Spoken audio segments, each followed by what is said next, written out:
મહાશિવરાત્રીના પાવન પર્વે ગોંડલના મુક્તિધામ ખાતે આવેલું મુક્તેશ્વર મહાદેવ મંદિરમાં ભવ્ય આયોજન કરવામાં આવ્યું છે। અહીં ભસ્મ આરતી કરવામાં આવી, સાથે જ 575 કિલો ફ્રૂટનો શણગાર પણ ધરવામાં આવ્યો। મોટી સંખ્યામાં ભાવિ ભક્તો ઉમટી પડ્યા હતા। ભગવાન શિવના દર્શન કરીને ભક્તો ભાવ વિભોર બન્યા છે। ખાસ કરીને ભસ્મ આરતી ભક્તોમાં આકર્ષણનું કેન્દ્ર રહી। મહાશિવરાત્રી નિમિત્તે મંદિર દ્વારા અનેક કાર્યક્રમોનું આયોજન રાખવામાં આવ્યું છે।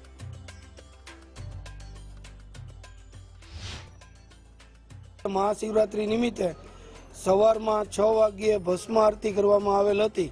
त्यारबाद जुदा जुदा 17 प्रकारना फ्रूटो जेनो वजन 575 किलो थाय छे ते शणगार स्वरूपे महादेवने धरवामां आवेल हतो अने बपोरे 12 वागे महाआरती बादमां आ भांग अने फ्रूटनो प्रसाद આપવામાં આવશે। બપોરે સવારે 10 વાગે રુદ્રાક્ષનો શણગાર કરવામાં આવ્યો હતો।